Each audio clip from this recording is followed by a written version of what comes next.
กราบสบายดีสวัสดีจ้าสบายดียินดีต้อนรับเข้าสู่2 บาทต้อมสาวจ้อยนะพี่น้อง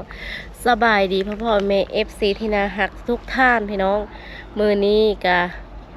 สิได้ลงไปท่าแขกนะพี่น้องลงไปท่าแขกกะตอนนี้ก็นั่งท่ารถไอเตียงมาอยู่พี่น้องก็ว่าสิไปนะไอเตียงละสิได้ไปนั่งท่ารถไอเตียงมาพี่น้องว่าสิติดรถไปนะไอเตียงอ๋อสามีโทรมาพี่น้องฮัลโหลอ้าวสัญญาณเนี่ยโอ้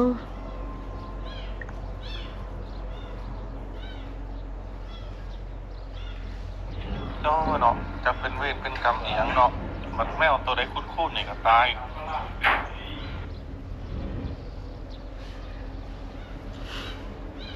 นี่แหละพี่น้อง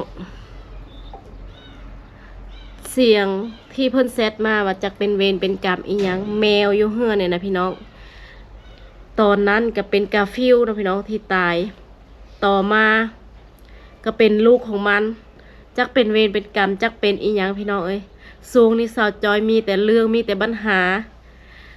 บ่ฮู้ว่าเป็นหยังพี่น้องบ่จบบ่สิ้นเลยบ่ฮู้ว่าปีนี้เป็นปีที่โศกหายของสาวจอยอีหลีเป็นปีที่รู้สึกว่าเจอแต่ปัญหาเจอแต่เรื่องราวพี่น้องฮัลโหลใช่บอกจะซื้อแล้วเป็นจริงแล้วเป็นฮัลโหลมันตายโดนหรอวะเนาะตายขึ้นเลยเนาะหมดเศร้านี่นะตอน2-3 โมงมันยังนอนน้ำค่อยอยู่เลยพ่อเด้อไอ้ว่า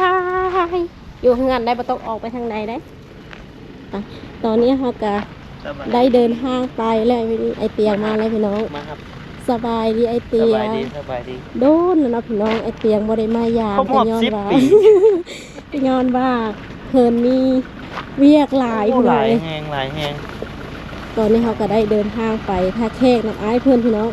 วันนี้เขาสิไปซื้อเครื่องซื้อขนมในงบ 2,000 ว่า2,000สิได้หยังว่าสาวจ้อยสิได้หยังในพี่น้องเพราะว่าบางสวนเขาก็สั่งเป็นแบบเป็นเนื้อเขาก็สั่งในเฟซเอาพี่น้องเขามาเฮ็ดปีกเอ็นเด้ๆเจอให้ก็ต้องกราบขอบบุญขอบคุณไอเตียงหลายๆที่โดนจังมาหาแล้วก็ส่วนสาวจ้อยไปเลาะตลาดนะพี่น้องเนาะ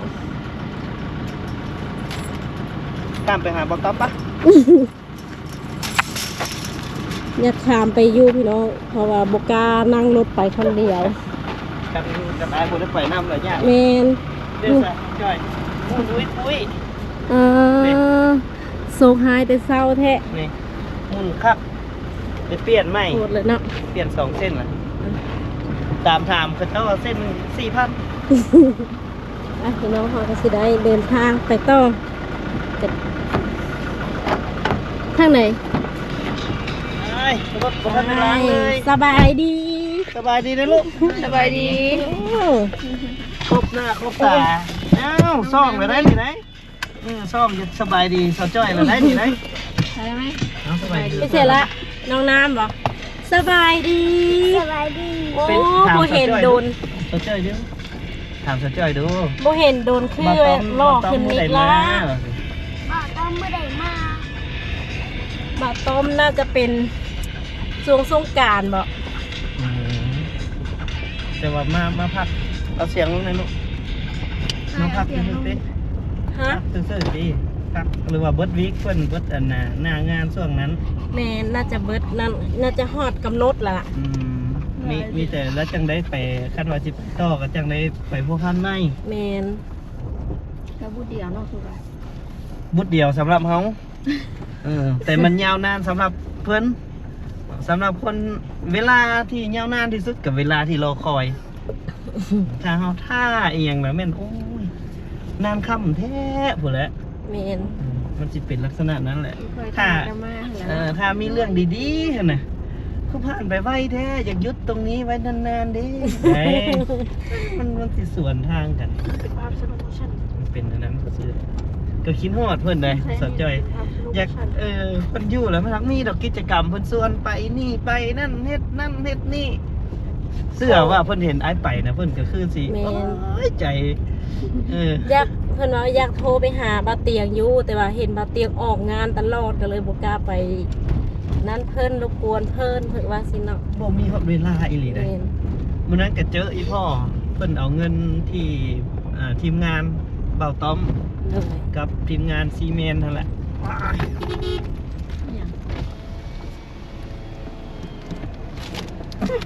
คักน้องตัวด้วย คุณพ่อยว่ะ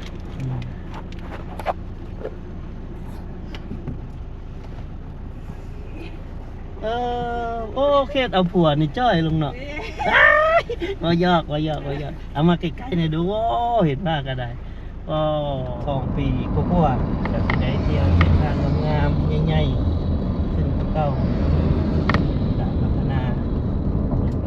เฮ็ดไปอยู่เรื่อยๆเนาะเป็นกำลังใจให้ไอ้เบ้าขัวทาง มีอยู่ไอ้เบ้าขัวทางเข้าไปเยี่ยมยามอยู่บ้านฮะ ยังบ่มี มันผู้สาวมันน้อยแล้วอยู่บ้าน แม่น ก็เลยบ่ดึงดูดนุ่มๆเข้าไป ผู้ใดก็ไปเฮ็ดเวียกอยู่ไทยเบิด อืม ยังแต่น้องพลอยน้องใหญ่หั่นล่ะอยู่บ้านกับน้องจันก็ไปเฮ็ดเวียกน้องพุดก็ไปเฮ็ดเวียกเบิดแล้ว น่ะอันผู้เบ้าห่วงหลายๆให้ไปเรียบร้อยเนาะอันน้องพุทธนี่ไปกับอันนั้นบอกไปกับ ก็ผัวเพิ่น กับผัวเพิ่นเนาะ เลยน้องจันไปคนเดียว โอ้ยังน้องใหญ่กับผู้สาวก็ยังไปซ้ำนั้นแหละยักษ์ลุ้นน้อยๆลุ้นน้อยๆจุอันนั้นกำลังเยอะขึ้นมานี่เยอะกะ14-15 ปีเขาก็ไปแล้วเนาะ แม่น ออกหน่อยเลย มันเปิดชวนใส่เดี๋ยวก็ฮอดทางฮอดอันไฟแดงให้ได้วะลูกเว้านะในนี้วะอ่ะโอ้ยเดี๋ยวมาเครียดที่นี่ได้มีเวลา อันนี้จะเป็นมูลค่า 3,000 บาทพี่น้องคนอิสาวจอยเอามาเงิน 2,000 บาทเนาะจะรวมเป็นเงินกีบกับ6,500,000แล้วก็เงินบาทใน2,000เบิ่งเครื่องมูลค่า 3,000 บาท ได้น้อยเดียวนะพี่น้องบ่ฮู้ว่าสิได้ทุนกลับคืนมาบ่นี่ตอนเฮาลงทุนน่ะคือว่า เป็นเงินก้อนพี่น้องพอเฮามาขายก็เก็บเทอละ10เทอละ5เนาะก็บ่ฮู้ว่าสิได้กำไรเท่าใดพี่น้องก็เบิ่งการที่เฮาลงทุนมันก็มีการเสี่ยงพี่น้อง ได้แล้วเครื่อง นี่เด้ราคา 3,000 บัตร3,000 เงินบาททั้งสองแล้วเงินกีบทั้ง6เศษ7แล้วก็เป็น 3,000 บาท ไล่เลย ตายลงทุนเลย ขาย ลงทุนมันเป็นเงินก้อนแต่พ่อมาขายบ่ฮู้ว่าสิได้สำใดในราคา 3,000 บาทได้เครื่องน้อยเดียวแฮงตาย เครื่องแพงนี่อย่าง เครื่องเพลงแต่เฮาสิไปขายในจำเก่ามันคือสิบ่ได้แล้วทีนี้เบิ่งซื้อเครื่องเป็นที่เรียบร้อยตอนที่เข้ามาซื้อก็บ่ได้ขายนะพี่น้องเพิ่นจับเอาหั่นนะมันเพิ่นสิปิดร้านละเพราะว่าตลาดหลัก 3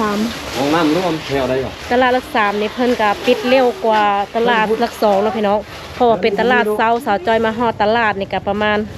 12 โมงหา 1 โมงแล้วล่ะพี่น้องมาฮอดตลาดเนาะตอนนี้เฮาซื้อเครื่องแล้ว ก็คือว่าเขาสิเริ่มปิดแล้วล่ะพี่น้องนี่ทางในเขาก็ไอเตียงมาแล้วพี่น้อง นั่งถ่ายเตียงได้2-3 ชั่วโมงแล้วพี่น้องเพราะว่าไอเพิ่นไปทำธุระหน่อยหนึง น้อยเดียวเนาะ น้อยเดียว ผู้ไปนี่โดน ผู้ไปอันโดนแต่ว่าคนทานี่น้อยเดียวพี่น้องเอ้ยมาตอนนี้เขาก็ ไปยัง สิคนเครื่องขึ้นรถก่อน ลูกชายจุ่ม นอนตื่นหนึงละ ไป ผมบอกว่าไปท่านนะมีเหตุการณ์หนึ่งที่เกิดขึ้นบ่ได้ถือเงินบาทไปจับบาทเลย เฮ็ดจังไดบัดนี้ ไปแล้วต่อแถวอาสมมุติเอาคนนี้ชอบ เออ ปัดอันนี้ อ่า เอามิตรซีบบ่วะบ่รักเงินบ่วะจ่ายค่าจำตายนี่โอ้ค่าอายสุดเลยกับลืมแงงนะแต่ว่ามันจะเห็นความมีน้ำใจของมนุษย์น้ำกันใช่ไหมหรือว่าอย่างน้อยก็ เขาก็ยังมีน้ำจิตน้ำใจกับเขาอะนะก็สมกับเขาไปทำคุณงามความดีมาหลายแล้วก็มีคนมาใจดีกับเขาแต่ว่าก็แต่ว่าเขาก็เอาเงินมาใช้คนคืน70 บาท อันนี้แหละอีหยังก็เพิ่นว่าคนดีตกน้ำไม่ไหลตกไฟไม่ไหม้อันนี้แหละ ลองตกเบิ่งน้ำไหลแง่ บ่แม่นเนาะพี่น้องแบบคนดีอะนะต้องได้ยอมรับแบบที่เจอสิ่งดีๆพอดีข้ามไปฝั่งนั้นข้ามไปฝั่งนั้นน่ะน้องชายเรามาเอ้าไอเตียงข้ามบ่เจ้าสิขี่รถเข้าไปบ่แม่นบ่อันนี้ธุระเขาเบิ่งเจ้าตลอดเจ้าเบิ่งตัวใดบ่เว้ามาบ่รู้ว่าเบิ่งตัวใดบ่เจ้าไปถ่ายผู้สาวโอ้นี่ไก่ท้องคอเขาบ่เข้าใจว่าทุกคนเลยนี่ชื่อแล้วก็เห็นก็ทักทายเนาะบางเทื่อเฮาก็อาจจะเลือดร้อนเนาะเลือดร้อนก็มีก็เช่นอย่างรถแตกก็มีหมู่คู่อยู่มหาไซแล้วก็มาซอยก็ได้ย้อนหมู่คู่หลายคนเฮ็ดดีต่อไป ไปพี่น้อง ไปเกี่ยวกับ สิคนเครื่องก่อนี่ดิคือ แต่น้ำท่าโดนละมั้ง ไปพี่น้องสิคนเครื่องก่อน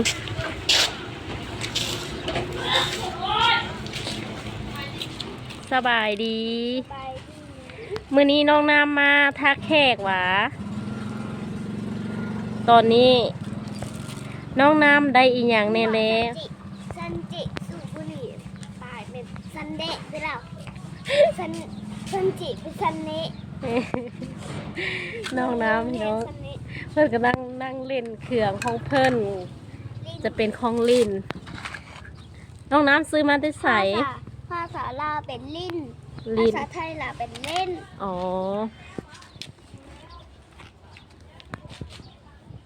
ตอนนี้นั่งท่าภายตอนนี้ นั่งท่า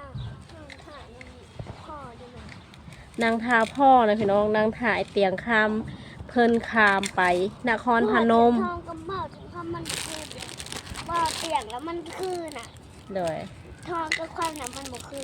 ท แม่ อง นบ่ อ่องทองทอว่าตัวทอน่ะทอทุ่งน่ะ เออ ทออ่องทอง บ่าวเตียงคำได้จ้ะโตอย่างแน่ แปลว่าถ้าเอาคำออกมาใส่ตัวทองแล้วเป็นบ้าเตียงทอง เอออุดตายก็โต ขี้ฝุ่น ขี้พุ่น หัวมาเขียง มื้อนี้สาวจ้อยก็ได้มาตลาดนำน้องเตะน้องน้ำ จริงนะปุ๊บ น้องน้ำคนเก่ง อันเดียวนี่ เลย มันยังมี6 อัน อันนี้น้องน้ำซื้อเอาบอกเลยว่าเพิ่นให้ ถ้า2 ตัวและมันมี3 อัน โดย มาเบิ่งเครื่องที่เขาซื้อไปขายนะพี่น้องในมูลค่า 3,000 บาทบ่ฮู้ว่าเฮาสิได้กำไรเท่าใดพี่น้องเพราะว่าซื้อเพลงช่วงนี้ก็เป็นช่วงที่ว่าแบบเครื่องเพลงแห้งพี่น้องเอ้ยในราคามูลค่า 3,000 บาท คันนี้ นี่ก็ต้องกราบขอบคุณไอเตียง ที่พามาไปตลาดนะพี่น้องตอนนี้เฮาก็สิออกเดินทางกลับแล้วเพราะว่าหลังจากที่ถ่ายเตียงมาแต่ไปล้างรถนะพี่น้องเนาะแล้วก็ไปทำธุระที่นครพนมมาหอดแล้ว ตอนนี้เฮาก็สิดังกำลังสิเดินทางเอ้ย ให้โดนเห็นกันเท่านึง โอ้ยกราบขอบคุณหลายๆเด้อมาน้องสิเบิ่งก่อนว่าสิเหมาะกับน้องบ่เพราะว่าบ่เป็น เบอร์ไซส์สมัยนี่แหละน่าจะนุ่งได้อยู่ ถ้ามาสิเหมาะหันบ่แม่นว่าเหมาะเรื่องงามบ่งามเลยพี่น้องเรื่อง นุ่งได้บ่ ซุปเซเลย นี่ สีเขียว โอ้สี เข้า เขียว ป่าที่บ่เห็นแน่บ่เห็นเลย ได้อยู่ดอก งามๆพี่น้อง ยัดซะเลยลองมึงรถ ลองได้บ่ ลองรถนะ ลองได้บ่ว่าซะอ่ะลองเบิ่งจะได้ข้างหน้าข้างหลังนี่จะเป็น ได้อยู่ ได้อยู่ ได้อยู่ งามอยู่ ครับนุ่งไปเกี่ยวข้าว เสียดายแต่เคนสั้นเนาะ ฮ ถ้าเคนยาวนะโอ้มักแห้งพี่น้องขอบใจเตียงหลายๆเด้อกราบขอบพระคุณกราบขอบพระคุณหลายๆพี่น้อง มันโตซ้ำเบอร์ L ไซส์ซ้ำไอแล้วมันสิน่าจะน้องจ้อยน่าสิใส่พอดีอยู่ น้ำหนักแห้งขึ้นพี่น้องลดหุ่นตั้งแต่ต้นปีถ่ายปียังบ่จอยอยู่ โอ้ขอบใจกราบขอบพระคุณในเตียงหลายๆนี่แหละพี่น้องความหักความแพงยังคือเก่าเด้อพี่น้องเด้อการหลายๆท่านยังถามถึงว่าคือบ่เห็น เสียงคำ บ่าวเตียงมาหาคิดกันบ่ได้คิดพี่น้องกะ จะล่มกันอยู่ตลอด ล่มกันอยู่แล้วกะอาทิบ่ได้ไปบ่ได้มาบ้านสาวจอยก็คือว่าไอเตียงเพิ่นมีเวียกหลายแห้งพี่น้องเอ้ย หลายแฮง ช่วยเหลือสังคมเลย แม่นอ่ะเอาเสียไว้ในกระเป๋าพี่น้อง เก็บไว้ให้ดีเจ้าหน้าเขาสิลัก เอออ่ะขอบคุณหลายๆเด้อที่พามาทักแขกพี่น้องพามาไปตลาดซื้อเครื่อง สิ่งที่มันหลายกว่าเงินก็คือสิ่งของที่เฮาให้กันจากใจ แม่น อืมสิ่งนี้แหละที่ว่ามันล้ำค่ากว่าเอาเงินให้อิลีได้พี่น้องบางเทื่อเนาะสมมุติเราไปบ้านนั้นบ้านนี้มีชาวบ้านเขาเจ้าเอากระติบเข้าที่เขาเจ้าสารด้วยมือเขาเจ้าเองนะคือมันรู้สึกดีใจนะดีใจที่ว่าสิ่งที่เขามันเกิดจากใจเขาแล้วก็เกิดจากเหงื่อแห้งเขาสิ่งสำคัญก็คือเขาให้ด้วยใจ เหนื่อย เขาให้ด้วยใจเลยไปเดี๋ยวถ้าเขาออกเนาะ สิเดินทางแล้ว ไป พี่น้อง ไป เครื่องก็เต็มนั่นแหละสาวจอยคือสินั่งข้างนอกพี่น้องเพราะว่ามันอยู่ข้าง เมารถ มองรถ เหมาะกับสาวจอยแล้วคือว่ารถอีเต็กพี่น้องหรือว่ารถไถนั่นแหละแต่ว่ามักอยู่ข้างนอกพี่น้องมาเอาสิเดินทางก่อนไปเบิ่งเครื่องพี่น้อง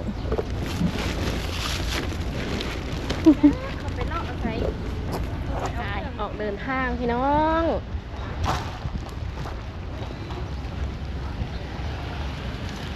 นี่เราไปสิออกเดินทางกลับกันเลยเครื่องก็เต็มรถจังซี่เลยพี่น้องเอ้ย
รถหนึ่ง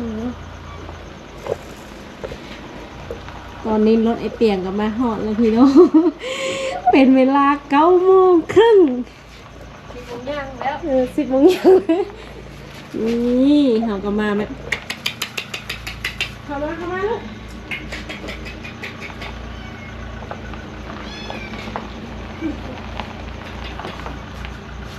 พอแล้วได้แล้วจ้า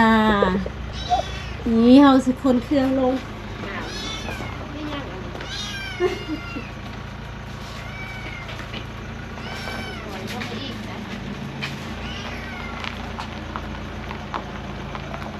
พอแล้วมาหอดแล้วก็มันจะน้ำจับเนาะแมนฉุดลงเลยนิดเรียบด้วยแม่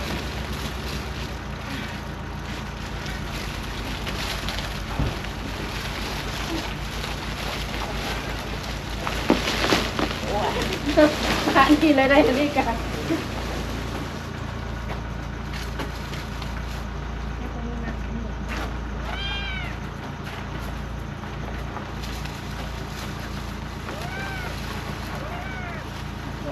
ตักกัน นักจังตัวนี้นักจังทำไมไม่บอกตัวนี้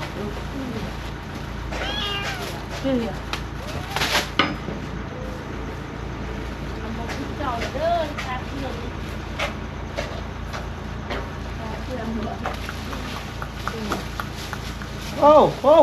มีคนยืนเป็นนะเออเก่งแค่หมอน้ำตาลนี่อันนี้หมอดำเลยเนี่ยหมอน้ำตาลนี่เก่งว่ะเอา เสื้อเต็งอ่ะ ไป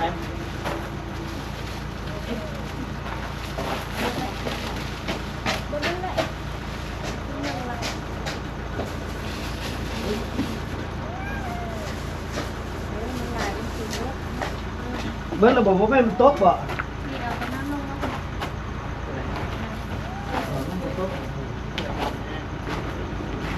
เรามันโมโต๊ะบ่แล้วนั่นนะ มันละจ้า หมดแล้วน้ำไปกิน แมว นี่แมวก็ได้น้องตาไม่ยืนได้โอนนี่เห็นไหมหมอดำยืนด้วยยืนมาเป็ดหมอดำเห็นบ่ตายบัดนี้กับคำละเมื่อมาคุ้นกันน่าจะเท่าไหร่วะ ตอนนี้จะโมงละ ตอนนี้ก็10 โมงยังละน่าจะ11 โมง 11 โมงครึ่งคนละ 11 โม ป ง ล่อย ครึ่ง เมื่อเด็กน้ำรถ เอาเดี๋ยวไอ้เมื่อก็เลยเด้อ ซอย มาครับครับก่อนเอาไว้ซื้อขนมต่อ ไอเตียงเอ้ย เออ ลายเทือนอนสิเอาน้องออกกับอายลายแล้ว ไปน่าจะหลับไป ลายเทือตลอดพี่น้องเอ้ย ไปก่อน กับลายเทือที่มาสอจอย ไปเด้อ ขอบใจไอเตียงหลายๆเด้อขอให้ฮอดเฮือนฮอดซานตลอดปลอดภัย เดินทาง ไปฮอดจอดถึงก็ต้องกราบขอบบุญขอบคุณไอเตียงหลายๆพี่น้องที่ซอยเรือสาวจอยมาตลอดพี่น้องก็ต้องขอให้เพิ่นเดินทางปลอดภัยนะพี่น้องคลิปนี้สาวจอยกับสิได้จบคลิปเพียงสำนีกันนะพี่น้องฮอดเฮือนเป็นที่เรียบร้อยแล้วก็สิได้จบคลิปเพียงสำนีกับพี่น้องเนาะขอกล่าวคำว่าสบายดีสวัสดีจ้าบ๊ายบายนี่อายเขาเหนือแล้ว